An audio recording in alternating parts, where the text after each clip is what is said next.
The pearl-white Lamborghini Huracan purred to a stop outside the Four Points by Sheraton in Victoria Island, Lagos, its engine commanding attention from every guest streaming toward the wedding venue. Adani Bekir stepped out in a flowing emerald ochre gown that cost more than most people's annual salaries, her 3-year-old triplets emerging behind her like royal heirs, each one a perfect mirror of their father's distinctive features. What would you do if you walked in on this? Hit like if you've been betrayed, and comment below where you're watching from. The whispers started immediately. Is that Adani? The woman Kemi always called a failure? Look at those children. They look exactly like Bayodun. That car must cost 60 million naira. Inside the lavishly decorated ballroom, Bayodun Ogundipe straightened his agbada nervously as his bride Kemi Adelaja put the finishing touches on her makeup. Today was supposed to be his triumph, the day he finally married the Lagos socialite he'd been cheating with for 2 years, while publicly humiliating his poor ex-wife by forcing her to witness his success. Did you really have to invite her? Kemi's voice carried a sharp edge. That woman gives me the creeps. Relax, my love. Bayan adjusted his coral beads with satisfaction. Adani will come in her usual second-hand clothes, embarrass herself, and everyone will see how much better I'm doing without her. It's the perfect revenge for all those years she held me back. But as the guests began murmuring excitedly about the mysterious woman in the Lamborghini, Bayodun felt his first stab of unease. Through the window, he caught a glimpse of emerald silk and 3 small figures that made his blood run cold. His phone buzzed with a text from his cousin. Bro, you need to see what just pulled up outside. Your ex-wife just stepped out of a Lamborghini with 3 kids who look exactly like you. The champagne glass slipped from Bayodun's trembling fingers, shattering against the marble floor. 2 years ago, he'd thrown Adani out of their modest Ikeja apartment, calling her barren and worthless after 3 years of marriage without children. He'd publicly humiliated her at family gatherings, spread lies about her inability to conceive, and finally divorced her to marry Kemi, the woman he'd been secretly seeing who promised him the status and connections his local wife could never provide. Bayodun, what's wrong? Kemi grabbed his arm as he stared at his phone in horror. Before he could answer, the ballroom doors opened with dramatic flair. Adani walked in like she owned the place, her triplets, 2 boys and a girl, holding her hands with the confidence of children who'd never known poverty or shame. Every conversation stopped. Every eye turned toward the woman who'd supposedly been broken by her divorce. The children were unmistakably his. The same cleft chin, the same deep-set eyes, the same stubborn cowlick that no amount of hair cream could tame. They were the spitting image of his own baby photos. Good afternoon, everyone. Adani's voice carried across the silent room with calm authority. I hope I'm not late for the celebration. Bayodun's mother, Mama Ogundipe, gasped audibly and dropped her purse. His father's jaw went slack. Kemi's expensive makeup began to run as tears of rage and confusion streamed down her face. But it was Bayodun himself who suffered the greatest shock. As Adani's eyes met his across the room, her smile was not one of defeat or pleading. It was the smile of a woman who held all the cards and was about to play her winning hand. Don't forget to like, subscribe, and turn on notifications for more gripping stories like this. What do you think happens next? Comment below. The silence stretched like a taut wire until Bayodun's youngest brother, Tund, broke it with a strangled whisper. Those children.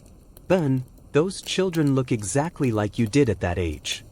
Adani moved through the crowd with regal grace, her triplets following like perfectly trained princes and princess. She had lost the timid, apologetic posture Bayodun remembered. This woman commanded respect, and everyone in the room could feel it. Adani, Bayodun's father, Chief Ogundipe, stepped forward hesitantly. My daughter, you look different. Good afternoon, Baba, she replied warmly, allowing him to embrace her. I've been blessed since we last met. The exchange was strategic. Everyone could hear her respectful greeting to the family patriarch, while Bayodun himself remained frozen near the altar where he was supposed to be celebrating his new marriage. Kemi finally found her voice, though it came out as a hiss. You have some nerve showing up here with those children. Adani turned to face her replacement with a serene smile. Kemi, congratulations on your wedding day. I brought a gift. She nodded to one of her companions, a sharp-suited lawyer who materialized beside her with a briefcase. This is Barrister Williams from Babalakin and Associates, Adunni announced. He has some documents that concern the father of my children. The wedding guests had become an audience to a drama none of them had expected. Phones began emerging from handbags as people realized they were witnessing something extraordinary. Biodun finally found his voice, though it cracked with panic. What are you talking about? Those children aren't mine. You were barren, everyone knows you couldn't give me children. His denial rang hollow in the face of the obvious resemblance, but it was enough to give Kemi a moment of hope. She clutched his arm possessively. DNA test results, Barrister Williams announced, opening the briefcase with theatrical precision. Conducted at Lagos University Teaching Hospital, witnessed by 3 independent doctors. Mr. Biodun Ogundipe is confirmed as the biological father of Kahind, Taiwo, and Idu Bekir. The triplets looked up at their mother with curious eyes, clearly well coached about the importance of this day. The girl, Hidu, even waved cheerfully at Biodun, who staggered backward as if physically struck. That's impossible, he gasped. She left Lagos poor and broken.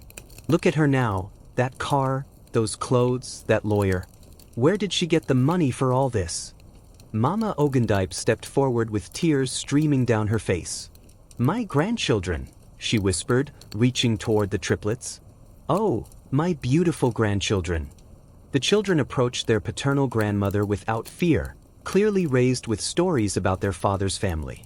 It was a moment of pure emotion that contrasted sharply with the calculating revenge unfolding around them. The question isn't where I got the money, Adunni said quietly, her voice carrying across the now silent ballroom. The question is why you threw away your pregnant wife and unborn children for a woman who can't even give you the heir you claimed to want so desperately. Kemi's face went ashen. In 2 years of marriage preparation, she had failed to conceive despite numerous fertility treatments that had cost Biodun a fortune. But Adunni wasn't finished. Barrister Williams also has papers regarding child support, retroactive to the birth of the triplets 3 years ago, calculated against Mr. Ogundipe's current assets and earning potential. Biodun's legs gave way, and he collapsed into a chair as the full scope of his ex-wife's revenge began to dawn on him. The lawyer smiled coldly and pulled out another document. Additionally, we have evidence of Mr. Ogundipe's infidelity during his marriage to my client, which under Nigerian law affects the divorce settlement that was finalized in his favor under false pretenses. As gasps rippled through the crowd and wedding guests began pulling out their phones to record the unfolding drama, Adunni leaned down to whisper something to her daughter that made the little girl giggle, a sound that cut through Biodun's heart like a blade. What would you do in Kemi's position? Don't forget to subscribe and hit the notification bell to see what happens next. Enough! Kemi's voice pierced the air like a wounded animal's cry. She lunged toward Adunni with her manicured nails extended, but 2 security guards appeared from nowhere to restrain her. You can't do this. This is my wedding day. My day.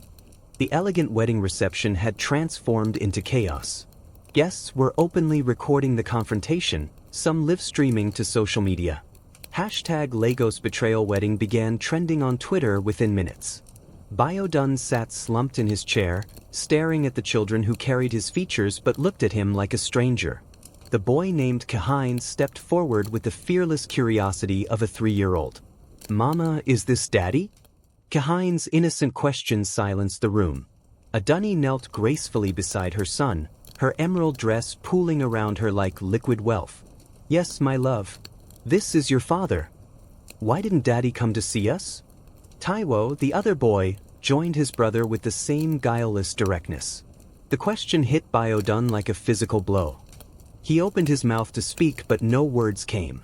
How could he explain to these beautiful children that he had thrown their pregnant mother out into the street, calling her worthless and barren? Because Daddy didn't know you existed, Adunni answered calmly, though her eyes never left Biodun's face. He thought Mama was broken. Chief Ogundipe stepped between his son and his ex-daughter-in-law, his aged face creased with shame and confusion. Adunni, my daughter, please tell us what happened. When you left Lagos, you were... He paused delicately. I was pregnant and homeless, Adani finished for him. Your son threw me out because I hadn't conceived after 3 years of marriage. He called me barren in front of his friends at the office Christmas party. He moved Kemi into our apartment the same week he divorced me. The wedding guests buzzed with scandal. This was better than any Nollywood drama, and it was happening live in one of Lagos's most exclusive hotels. Mama Ogundipe clutched her chest dramatically. But why didn't you tell us about the pregnancy? We would have helped. I tried. Adani's voice remained steady, but those who knew her well could hear the steel beneath the silk. I called Biodun when I discovered I was carrying triplets. He hung up on me and blocked my number. I went to your house, Mama, but security turned me away on his orders. The elderly woman looked at her son with dawning horror. Bion, you didn't. She's lying. Biodun finally found his voice, though it came out as a desperate roar. She left Lagos with nothing because she was nothing. Look at her now, that car, that lawyer, those expensive clothes. She's obviously found some rich man to sponsor her. It was exactly the wrong thing to say. Barrister Williams stepped forward with another document. Mr. Ogundipe, my client is the founder and CEO of Betrayal Tech Solutions, currently valued at $42 million. She developed the food delivery app, Naija Eats, that serves 15 African countries. Forbes Africa featured her as one of 30 entrepreneurs under 35 last year. The wedding guests erupted in shocked murmurs. Several people immediately began Googling Adani's name on their phones.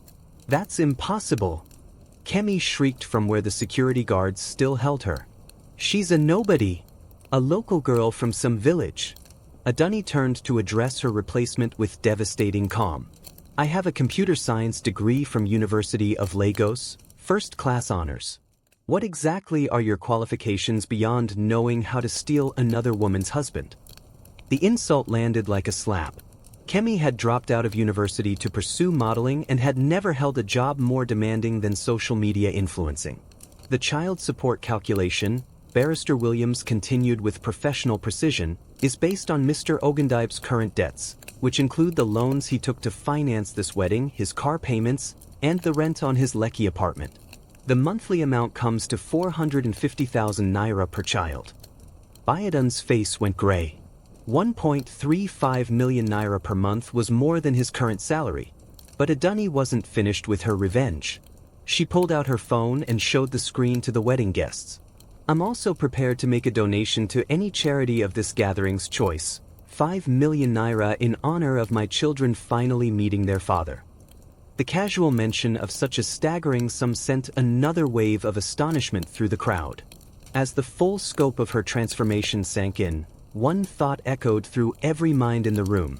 If Adani Bekir was worth $42 million, what did that make the man who had thrown her away?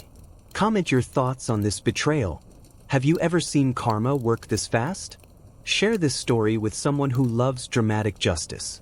The afternoon sun slanted through the ballroom windows as Adani prepared for her final act of public vindication. She had waited 3 years for this moment, not just for revenge, but for the acknowledgement that had been stolen from her and her children. There's more, she said quietly, and somehow that whisper commanded more attention than Kemi's earlier screaming. Barrister Williams produced a tablet and connected it to the venue's presentation screen. Photos began displaying Adani in various international business settings, shaking hands with government officials, accepting awards, cutting ribbons at new office openings across West Africa. Naija Eats employs over 3,000 people across 15 countries, the lawyer announced. My client has been invited to speak at the African Union Summit on Technology and Economic Development. Biodun stared at the screen in disbelief.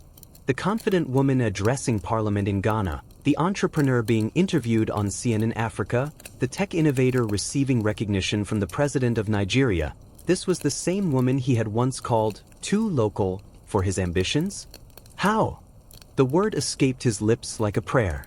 Adani smiled, and for the first time, it carried genuine warmth instead of calculated revenge.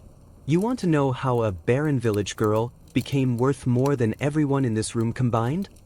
She picked up Idu, her daughter settling comfortably against her hip.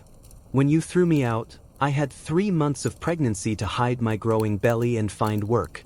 I took a job as a data entry clerk in Abuja for 30,000 naira a month. The amount was insulting, barely enough to survive in Nigeria's capital city.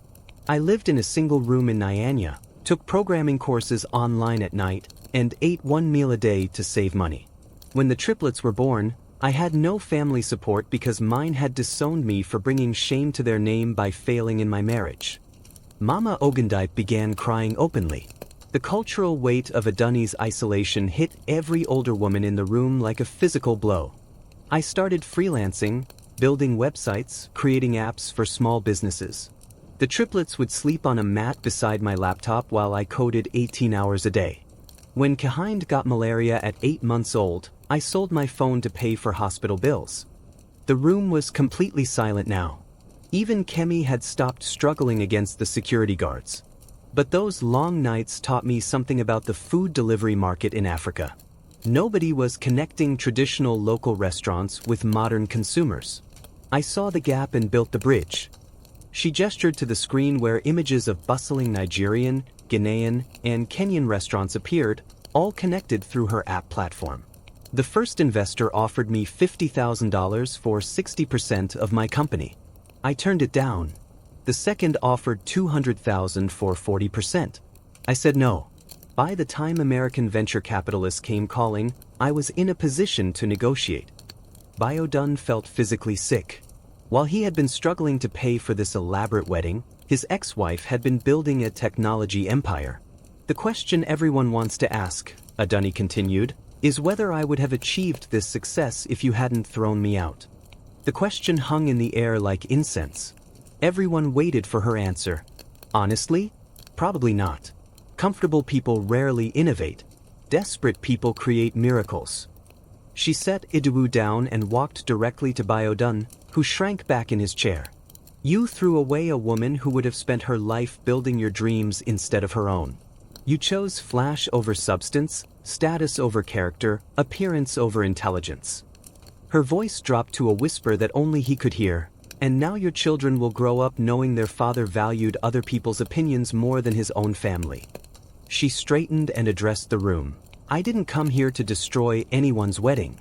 I came to introduce my children to their paternal family and to finalize the legal obligations that have been ignored for 3 years.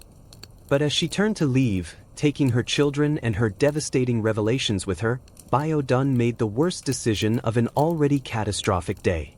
Wait! He called out desperately. Aduni, wait. We can work this out. I made a mistake. The laughter that escaped her lips was like silver bells, beautiful and completely without mercy. What do you think Aduni will do next? Hit the notification bell so you don't miss the explosive conclusion. Work what out, Biodun? Aduni's voice carried across the ballroom with crystalline clarity. You want to work out 3 years of abandoning your pregnant wife? 3 years of denying your children exist? 3 years of letting them think their father didn't want them? Kemi broke free from the security guards, her designer wedding dress torn at the seams. You can't just waltz in here and steal my husband. This is my day. Your husband? Aduni looked genuinely puzzled. Oh, my dear girl, I don't want him back. The simple statement hit Biodun like a physical blow. He had expected anger, pleading, maybe even a demand for reconciliation. But dismissal? Complete disinterest? His ego couldn't process it. Then what do you want? He asked desperately. I want my children to know their father exists. I want them to understand their paternal heritage. And I want you to fulfill your legal and moral obligations as their parent. She nodded to Barrister Williams, who began laying out documents on the nearest table like a card dealer preparing for high-stakes poker. Child support, as calculated, totaling 1.35 million naira monthly. Medical insurance for all 3 children. Educational expenses including private school fees and university funding. Plus a trust fund of 10 million naira per child to be established immediately. Biodun's mouth opened and closed soundlessly. The total demands would bankrupt him within 6 months. You can't be serious, Kemi gasped. That's 40 million naira just for the trust funds. A small price for abandoning 3 children. Chief Ogundipe said quietly. His voice carried the weight of a man realizing his son's true character. Bayo, how could you do this to your own blood? I didn't know. Bayo Dun protested. She never told me she was pregnant. Because you hung up on her, Mama Ogundipe said through her tears. Because you blocked her calls and banned her from our home. The family's horror was genuine, and their disappointment in their son was becoming public knowledge as phones continued recording every moment. Aduni's children had been remarkably well behaved during the adult drama, but now Kahind tugged at his mother's dress. Mama, I'm hungry. It was such a normal, childish request that it cut through the tension like a knife. Here were 3 innocent children watching their parents' emotional warfare without understanding any of it. Of course, my love, Aduni lifted him easily. We should go. This grown-up party isn't really for children anyway. She began moving toward the door, and panic seized Bayo Dun completely. You can't take them away, he shouted. I have rights. They're my children too. Aduni stopped walking but didn't turn around. Rights? You forfeited those rights when you called their mother barren and threw her into the street. You forfeited them when you ignored her pregnancy calls. You forfeited them when you chose pride over family. But I want to be in their lives now, he pleaded. I want to make this right. She did turn then, and her expression held something that might have been pity. You want to be in their lives because I'm successful now. Because I drive a Lamborghini and employ 3,000 people. 3 years ago, when I needed you most, when they needed their father most, where were you? The question echoed in the silence. You were moving your girlfriend into our apartment and telling everyone who would listen that I was worthless. People change, he said desperately. I've learned I've grown. Have you? She looked at the destroyed wedding, at Kemi weeping in her torn designer dress, at the chaos his selfishness had created. Because from where I stand, you're still the same man who values appearances over substance. Barrister Williams cleared his throat. Mrs. Becker, we do need to address the custody arrangement if Mr. Ogundipe wishes to pursue paternal rights. Aduni considered this carefully, and when she spoke, her voice was thoughtful rather than angry. Supervised visitation, 1 afternoon per month, to begin after psychological evaluation and parenting classes. Full background check. And therapy, for all of us, including the children, to process the trauma of paternal abandonment. It was more generous than anyone expected, but the conditions made it clear that Bayo Dun was starting from zero. 1 afternoon a month? He protested. These are my children. No, Aduni said firmly. These are my children. I raised them alone while you were playing house with another woman. I fed them, clothed them, sang them to sleep, and wiped their tears when they asked why Daddy never visited. You're a stranger who happens to share their DNA. The truth of it struck everyone in the room. Biology didn't make a parent, presence did. As she prepared to leave again, Taiwo looked back at Bayo Dun with solemn 3-year-old eyes. Bye-bye, Daddy man, he said politely, as if addressing any adult stranger. The casual dismissal from his own son broke something inside Bayo Dun's chest, but Aduni wasn't finished with her revenge. Oh, and congratulations on your marriage, she said to Kemi with devastating politeness. I hope you'll be very happy together. You certainly deserve each other. What happens when a woman gets the ultimate revenge? Don't miss what comes next. Subscribe and turn on notifications. The wedding guests streamed out of the ballroom in clusters, their phones buzzing with notifications as videos and photos from the confrontation spread across Lagos social media like wildfire. By evening, #Lagos Betrayal Wedding was the #1 trending topic in Nigeria, and entertainment blogs were already reaching out to witnesses for exclusive interviews. But inside the now empty ballroom, the real casualties of the day were just beginning to assess the damage. Kemi sat surrounded by yards of torn silk and tulle, her makeup streaked down her cheeks in black rivers. The wedding that was supposed to establish her as Lagos high society's newest darling had instead become a public humiliation that would follow her for years. This is all your fault, she hissed at Bayo Dun, who sat slumped at a nearby table with his head in his hands. You told me she was nobody. You said she was broken and pathetic. I thought she was, he whispered. When she left Lagos, she had nothing. Nothing, Kemi. How was I supposed to know she would become this? You should have known she was pregnant with your children. Chief Ogundipe's voice boomed across the empty space. The elderly man's disappointment had curdled into fury as the full scope of his son's betrayal became clear. You threw out your pregnant wife like she was garbage. Baba, please. Don't Baba me. The patriarch's walking stick struck the marble floor with authority. I raised you better than this. Your mother raised you better than this. How could you abandon your own blood? Mama Ogundipe had cried herself into exhaustion and now sat quietly, staring at the photos on her phone. Screenshots people had sent her of her grandchildren, the babies she'd never known existed. They're so beautiful, she whispered. Kahind looks exactly like you did at that age, Biodan. And little Iduwu has your sister's eyes. The family resemblance had been undeniable, making Biodan's years of denial seem even more cruel. We have to fix this, Biodan said suddenly, as if awakening from a dream. I have to make this right with Adunni and the children. Kemi's laugh was bitter and sharp. Oh, now you want to fix things? What about our marriage? What about me? What marriage? The words escaped before Biodan could stop them. Did you see what just happened? My ex-wife is worth $42 million.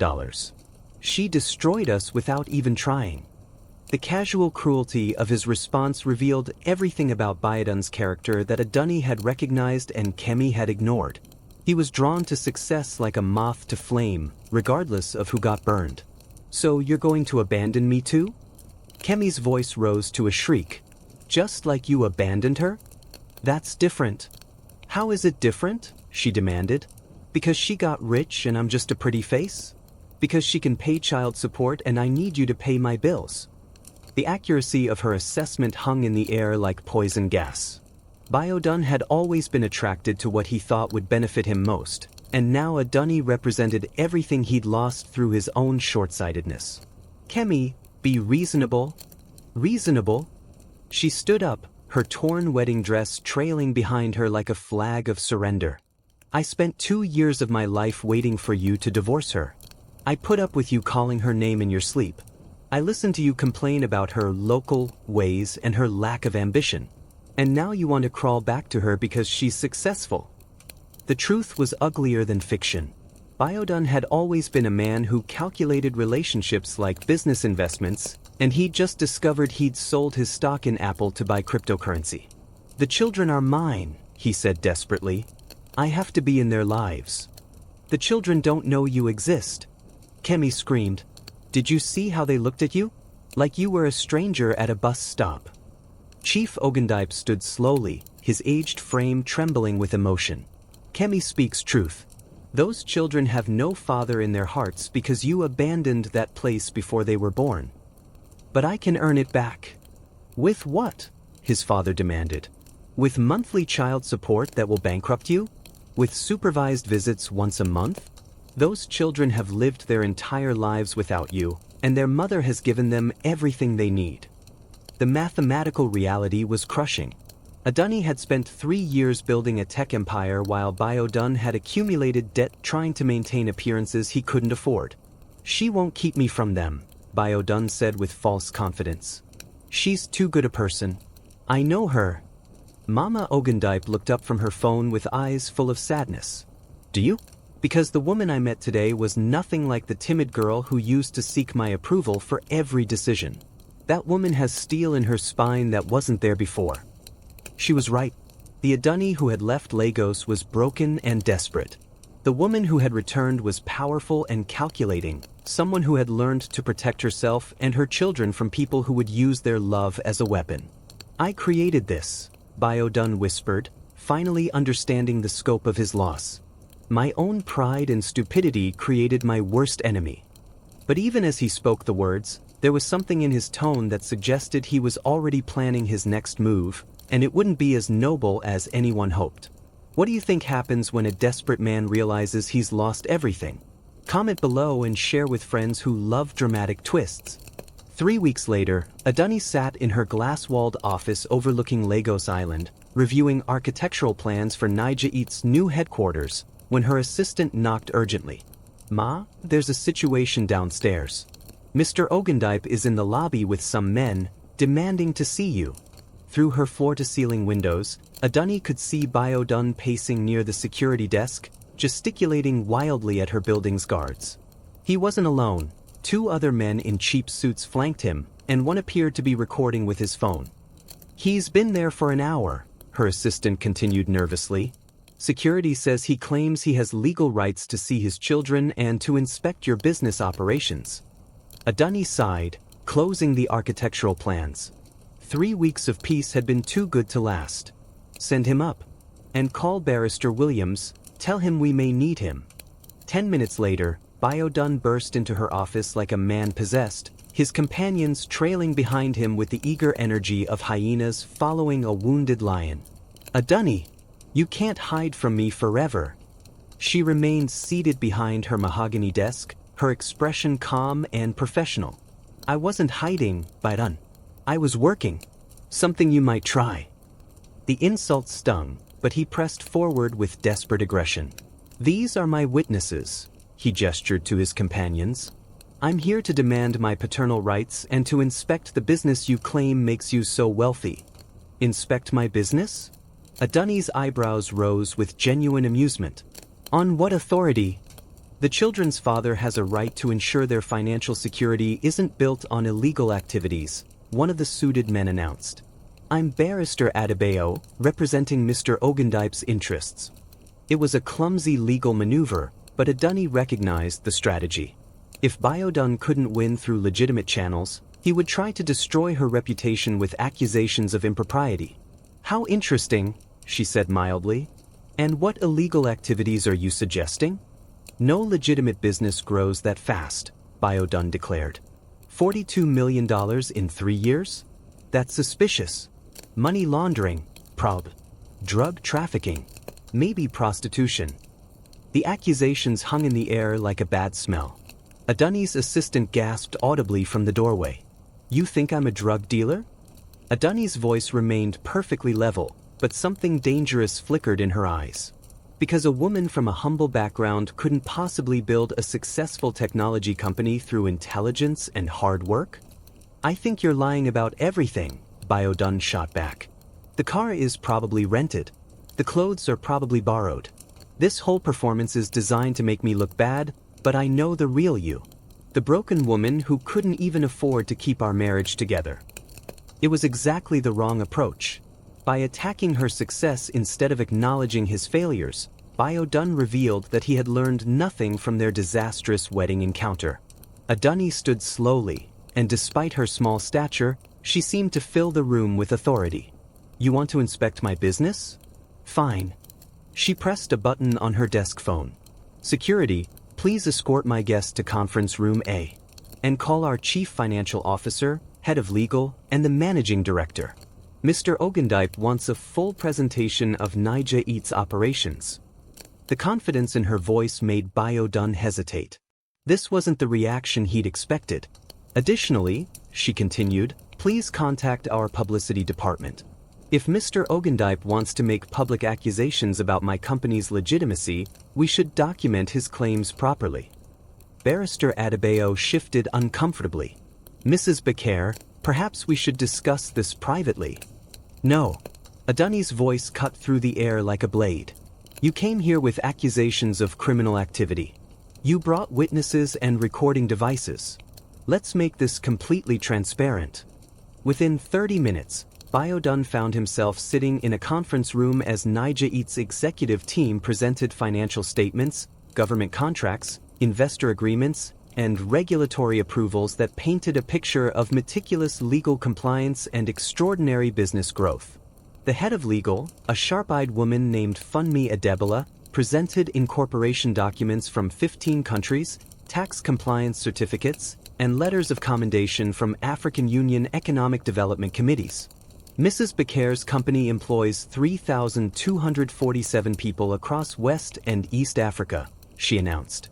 We've facilitated over $40 million in transactions for local restaurants and food vendors, and we're currently expanding into North African markets. The chief financial officer displayed growth charts that made Biodun's head spin. revenue projections, profit margins, and investment rounds that demonstrated not just success, but sustainable, explosive growth. Our latest Series C funding round valued the company at $68 million, he reported. We're projecting expansion into European markets next year. As the presentation continued, Dunn realized with growing horror that not only was Dunny legitimate, she was even more successful than she'd initially claimed. But the worst moment came when the managing director pulled up news articles about Dunny's company on the conference room's main screen. Forbes Africa, African Business Magazine, CNN International, BBC Africa. She read, Mrs. Becker has been featured in over 40 international publications as one of Africa's most innovative entrepreneurs. She's scheduled to keynote the African Tech Summit in Cape Town next month. The room fell silent except for the hum of air conditioning and Dunn's increasingly labored breathing. Any questions about our legitimacy? Dunny asked politely. Barrister Adebayo was frantically packing his briefcase, clearly eager to escape the professional humiliation. I think we've seen enough. Oh, but we're not finished, Dunny interrupted. Since you came here making accusations of criminal activity, I feel obligated to share some information about Mr. Ogundipe's own recent business dealings. She nodded to Funmi Adebola, who produced another folder with theatrical precision. We took the liberty of investigating Mr. Ogundipe's finances after his demands for such substantial child support. It turns out he's currently under investigation by the Economic and Financial Crimes Commission for contract fraud involving the Lagos State Ministry of Works. Dunn's face went completely white. That's a misunderstanding. 47 million naira in inflated invoices for road construction projects that were never completed. Funmi continued reading. The investigation was opened 2 weeks ago based on an anonymous tip.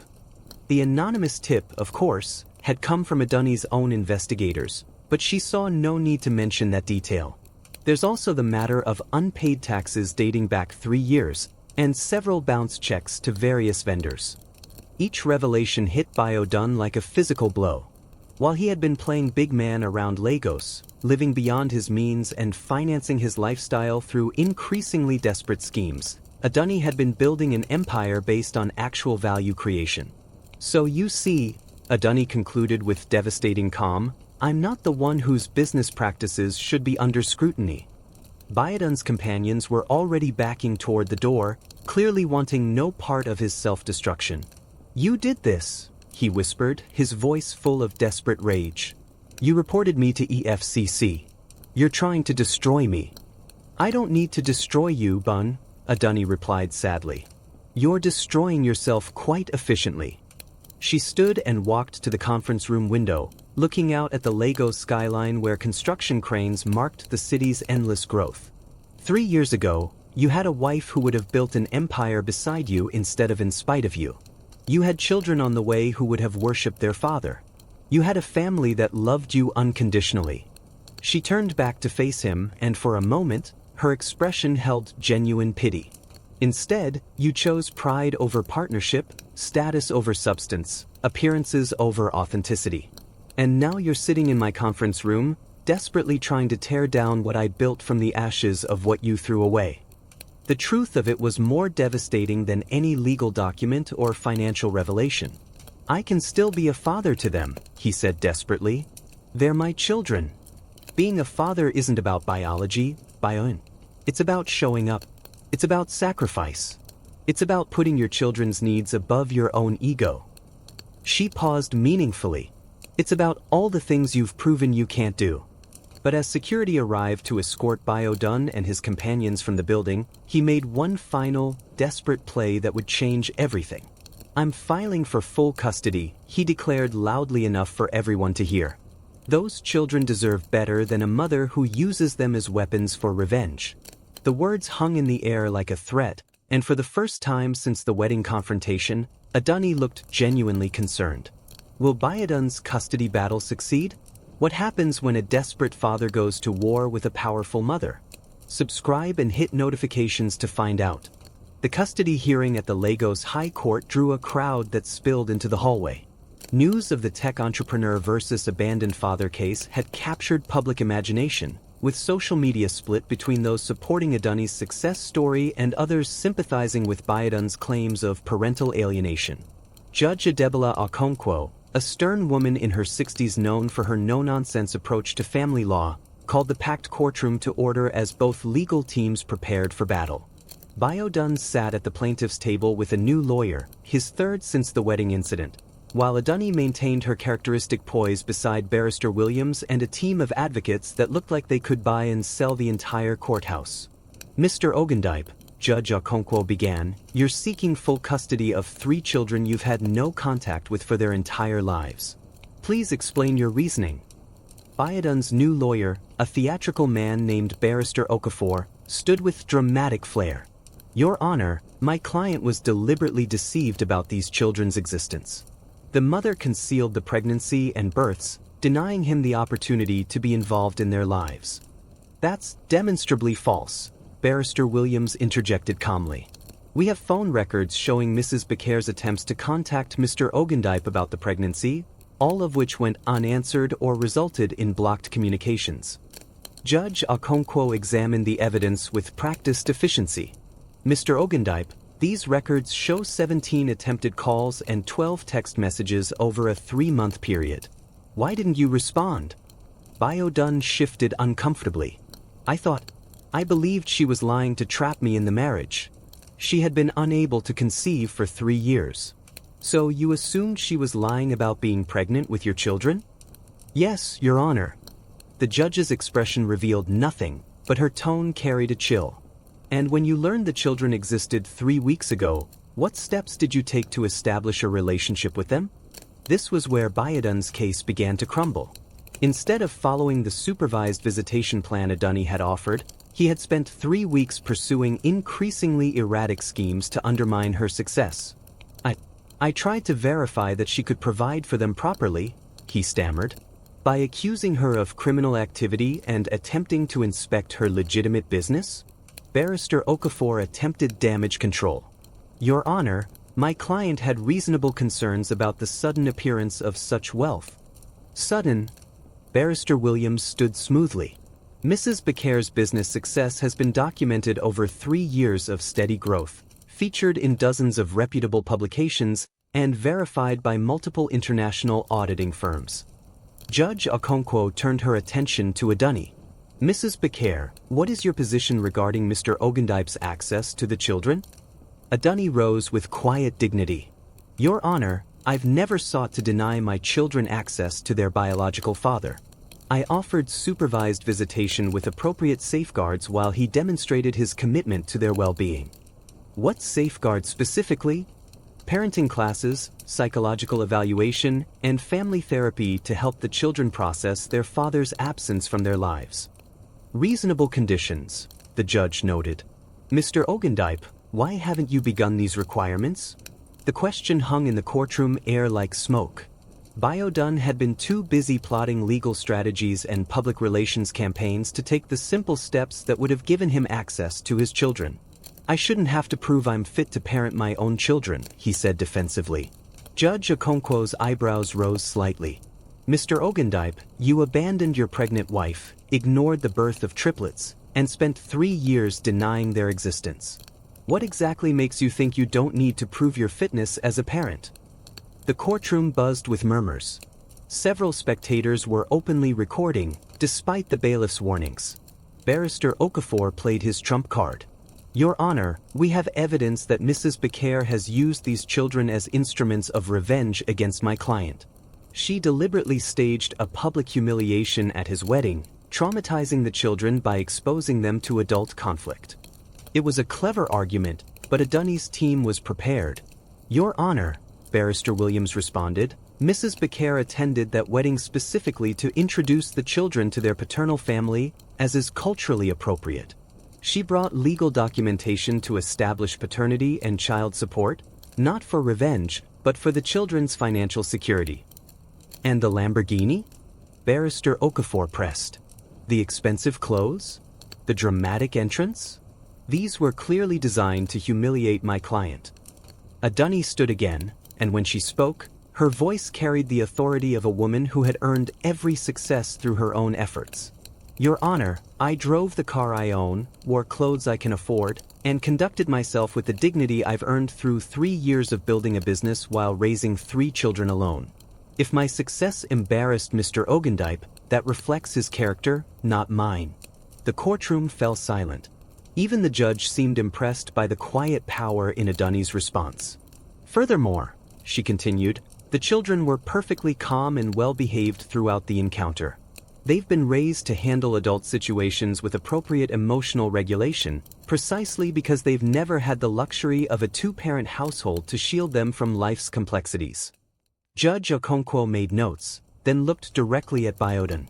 Mr. Ogendype, in the 3 years since these children were born, have you contributed financially to their support? I didn't know they existed.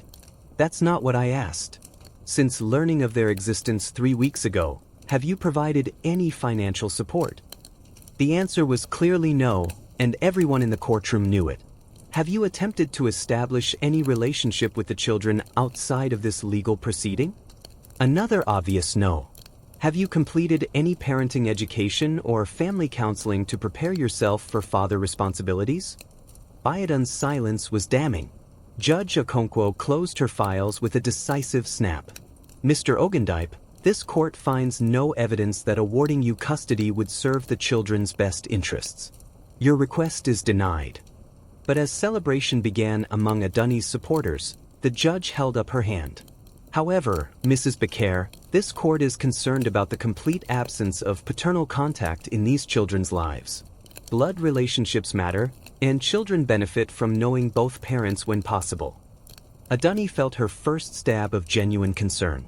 What was the judge planning? Therefore, I'm ordering a comprehensive family evaluation to determine the most appropriate custody and visitation arrangement. Both parents will undergo psychological assessment, and the children will be interviewed by court-appointed specialists. The gavel fell, but instead of victory, Aduni felt the cold touch of uncertainty. Court-ordered evaluations could take months and might result in outcomes she couldn't control. As they left the courthouse, Biodan caught up with her in the parking lot, his expression no longer desperate but calculating. This isn't over, Aduni. I'm going to prove you're an unfit mother, and I'm going to get my children back. The threat sent a chill down her spine, because she recognized something new in his voice, the sound of a man who had nothing left to lose. What lengths will a desperate father go to? Don't miss the shocking next chapter. Subscribe now. Dr. Amaka Nwosu, the court-appointed family psychologist, had interviewed hundreds of custody cases, but the Ogendype care evaluation presented unique challenges. Rarely had she seen such a stark contrast between 2 parents' circumstances and motivations. Her Lagos office, decorated with calming earth tones and children's artwork, became the battleground where the future of 3 innocent lives would be determined through a series of psychological assessments, home visits, and family interviews. Aduni arrived for her evaluation session dressed professionally but simply, her success evident in her confidence rather than ostentatious displays of wealth. Dr. Nwosu noted immediately how the children responded to their mother, secure, affectionate, and completely at ease. Tell me about your daily routine with the children, Dr. Nwosu began. We wake up at 6:30. I make breakfast while they get dressed. They're learning to be independent but still need help with buttons and shoelaces.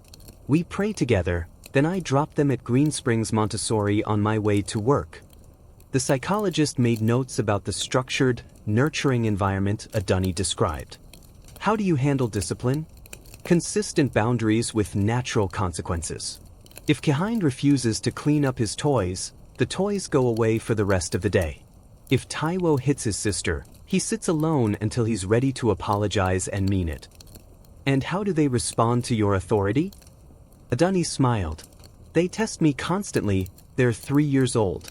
But they know Mama means what she says, and they feel safe knowing what to expect. Dr. Nwosu observed the children during free playtime. They were remarkably well-adjusted for toddlers who had experienced such dramatic family upheaval. Kehind built elaborate block towers while narrating complex stories. Taiwo drew pictures of their house, their cat, and their mama at work. Idowu sang to her dolls with nurturing tenderness that clearly mirrored her own care. When asked about their father, the responses were telling. Daddy man came to the big party, Kahine said matter-of-factly. He looked sad. Mama said he's our daddy but he was lost, Taiwo added. Like when we lost my toy car at the park. Is Daddy going to find us now? Iduwu asked with innocent curiosity. The children showed no signs of trauma or confusion about their father's absence. They had simply incorporated it as a normal part of their reality, cushioned by their mother's love and stability. Bayodun's evaluation session, conducted the following week, painted a very different picture. He arrived 30 minutes late, explaining that traffic from his Ikeja apartment had been unexpected. Dr. Nwosu noted that he seemed more concerned with making excuses than acknowledging the inconvenience to others. Why do you want custody of these children? She asked directly. They're my blood, he replied immediately. A man has a right to his children. Rights come with responsibilities, Mr. Ogendype. What responsibilities are you prepared to take on? He shifted uncomfortably. I'll provide for them, protect them, give them a father's guidance. How will you provide for them? The court records indicate significant financial challenges. Bayodun's jaw tightened. I'm working on that. Business opportunities. Once I get the children, I'll have motivation to do better. Dr. Nwosu found this response deeply concerning. Bayodun seemed to view the children as motivation rather than existing human beings with immediate needs. What do you know about the children's personalities, interests, and daily routines? The question revealed the depth of his disconnection. He couldn't name their favorite foods, their bedtime routines, their fears or joys. He knew they looked like him, but nothing about who they were. Tell me about your relationship with their mother. Here, Bayodun's facade cracked completely. Adunni was supposed to be grateful. I married her when no one else would. She came from nothing. No family money, no connections, no real education that mattered. I gave her status, a nice apartment, introduced her to important people. And when she couldn't conceive immediately? It was embarrassing. My friends, my family, everyone was asking questions. A man needs children to prove his manhood, you understand? After 3 years, I looked foolish. Dr. Nwosu noted the complete absence of empathy for what Adunni might have experienced during those years of fertility struggles. So you began an affair with Ms. Adelaja? Kemi understood what I needed. She moved in society circles that could benefit my career. She knew how to dress, how to talk to important people. She wasn't local. The barely concealed contempt in his voice when describing his ex-wife revealed everything about his character that Dr. Nwosu needed to understand. When you learned Adunni was pregnant, why didn't you respond to her calls? I thought she was lying to trap me. She was desperate to keep the marriage, probably would have said anything. But you never verified whether she was telling the truth? I was focused on my future with Kemi. Adunni was the past. The home visits provided even more insight. Adunni's spacious Ikoyi house was clearly child-centered, safety gates, educational toys, a library of children's books in both English and Yoruba. The walls displayed the triplets' artwork alongside family photos that told the story of their life together. The children moved through their home with complete confidence, showing Dr. Nwosu their bedrooms, their play area, the garden where they grew vegetables with Mama. They were happy, secure, and thriving. Bayodun's apartment in Ikeja was a bachelor pad with no preparation for children. No child safety measures, no toys, no indication that young lives were expected or welcome. When asked where the children would sleep during visitations, he gestured vaguely toward his sitting room couch. But Dr. Nwosu's most concerning discovery came during a routine background check. Bayodun's financial desperation had led him to increasingly desperate measures, and the EFCC investigation was just the beginning. She called Adunni's lawyer immediately after reviewing the police report. Mr. Williams, we need to discuss some additional information that's come to light during the evaluation process. Information that significantly impacts the safety assessment for the children. The urgency in her voice sent alarm bells ringing through Adunni's legal team, because Dr. Nwosu was known for her measured, professional demeanor. Whatever she had discovered about Bayodun was serious enough to break her usual protocols, and that meant the custody battle was about to take a very dangerous turn. What dark secrets has Bayodun been hiding? The explosive truth will shock you. Don't forget to subscribe and ring that notification bell. The emergency court session was called at Dr. Nwosu's urgent request, and the revelation she presented sent shockwaves through the custody proceedings that would be talked about in Lagos legal circles for years to come. Your Honor, Dr. Nwosu addressed Judge Okonkwo with obvious discomfort. During the routine background investigation, information has come to light that fundamentally changes the safety assessment for the children. Biodun sat rigid at his table, sweat beading on his forehead despite the courtroom's air conditioning. His lawyer, Barrister Okafor, looked equally nervous, clearly blindsided by whatever was about to be revealed. Dr. Nwosu, please present your findings, the judge instructed. Mr. Ogundipe has been involved in a loan sharking operation that has resulted in threats of violence against his debtors. Additionally, there's evidence of gambling addiction and association with criminal elements that pose a direct threat to child safety. The courtroom erupted in gasps and murmurs. Adunni felt her blood run cold as the full scope of Biodun's desperation became clear. Furthermore, Dr. Nwosu continued, Mr. Ogundipe has made statements suggesting he views custody of the children as a means to access Mrs. Becare's wealth through renewed child support claims and potential future reconciliation. Biodun jumped to his feet. That's not true. I want my children because they're mine.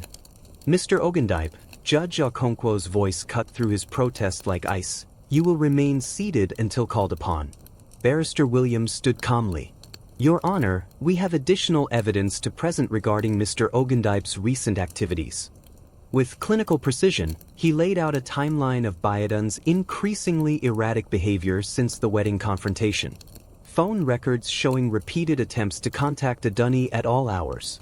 Evidence of him following her to business meetings and the children's school.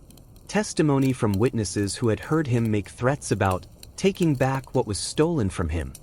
Most concerning, Williams continued, are recorded conversations where Mr. Ogundipe discussed plans to abduct the children and demand a ransom from Mrs. Becare for their return. The word abduct hit the courtroom like a physical blow. Adunni gripped her chair arms, fighting waves of nausea as she realized how close her children had come to unimaginable danger. These recordings were obtained legally during the EFCC investigation into Mr. Ogundipe's financial crimes, Williams explained. They reveal a pattern of escalating desperation and disregard for his children's welfare. Judge Okonkwo reviewed the evidence with growing alarm. Mr. Ogundipe, these are extremely serious allegations. How do you respond? Biodun's composure finally shattered completely. She destroyed my life. She humiliated me in front of everyone, took away my reputation, my future, everything. Those children are the only leverage I have left. The admission hung in the courtroom air like poison. In his desperation to justify his actions, Biodun had just confirmed that he viewed his own children as bargaining chips rather than human beings deserving protection and love. I see, Judge Okonkwo said quietly. Mr. Ogundipe, you've just admitted to viewing these children as leverage against their mother. Is that your understanding of parental responsibility? Barrister Okafor tried frantically to control the damage. Your Honor, my client is understandably emotional. Your client just admitted to planning kidnapping, the judge interrupted sharply. Bailiff, please ensure Mr. Ogundipe remains in custody pending investigation of these criminal allegations. As security moved toward Biodun, he made one final, desperate play that revealed the true depths of his selfishness. You think she's so perfect? He shouted at the room. Ask her why she really left Lagos. Ask her about the man who gave her the money to start that business. My children are being raised by a prostitute. The accusation was so vile, so completely without foundation, that it backfired spectacularly. Everyone in the room could see it was the desperate lie of a man who had lost everything through his own choices. Adunni rose slowly, her voice carrying the quiet authority that had built an empire from nothing.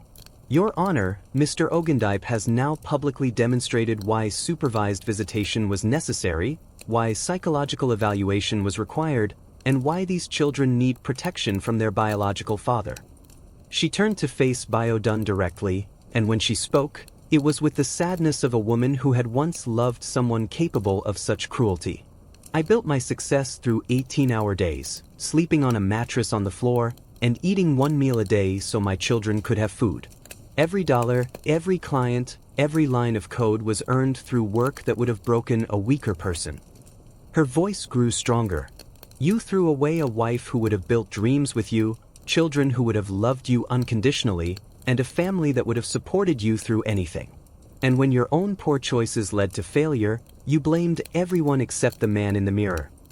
The courtroom was completely silent except for the sound of Bayadun's labored breathing as the weight of his losses finally crashed down on him. The tragedy, Adani continued, is that my children will grow up knowing their father chose his own pride over their well-being. That he saw them as possessions to be taken rather than people to be loved. Judge Okonkwo had heard enough. Mrs. Becker, this court awards you full custody of the children with no visitation rights for Mr. Ogundipe pending resolution of the criminal charges against him. She paused meaningfully. Furthermore, Mr. Ogundipe is ordered to have no contact with Mrs. Becker or the children, and a restraining order will be issued immediately. As Bayodun was led away in handcuffs, still protesting his innocence and threatening revenge, Adani felt not triumph but profound sadness for the man who had destroyed himself through his own choices. Outside the courthouse, reporters surrounded her with questions about the dramatic conclusion to Lagos's most talked-about custody battle. Mrs. Becker, how do you feel about winning? She considered the question carefully. I didn't win anything today. My children lost the possibility of ever having a healthy relationship with their father. That's not victory, that's tragedy. What will you tell them about what happened? I'll tell them that their father was sick with pride and anger, and that sometimes sickness makes people do terrible things. I'll tell them they are loved, safe, and worthy of better than what he could give them. Do you regret inviting him to be part of their lives? For this answer, she paused the longest. I regret that a man I once loved became someone I had to protect my children from. But I don't regret trying to give them the chance to know their father. They deserved that opportunity, even if he proved unworthy of it. 6 months later, as Adani read bedtime stories to her triplets in their beautiful home, Kihind looked up with sleepy curiosity. Mama, will Daddy Man ever come back? She smoothed his hair gently. No, my love. Daddy Man won't be coming back. But that's okay, because we have everything we need right here. And as her children drifted off to sleep, surrounded by love, security, and endless possibility, Adani reflected on the strange journey that had led them to this moment of peace. Sometimes the greatest revenge against betrayal wasn't destruction. It was simply living well, loving deeply, and building something beautiful from the ashes of what others had tried to burn down. Her children would grow up knowing they were worth more than their father could see, loved more than he could give, and destined for greatness that had nothing to do with his failures or successes. That was victory enough. What did you think of this incredible story of betrayal, revenge, and ultimate justice? Comment below with your thoughts, and don't forget to like, subscribe, and share this story with anyone who believes in the power of resilience over revenge. What would you have done in Adani's situation? Let me know in the comments, and remember to ring that notification bell for more dramatic stories that will keep you on the edge of your seat.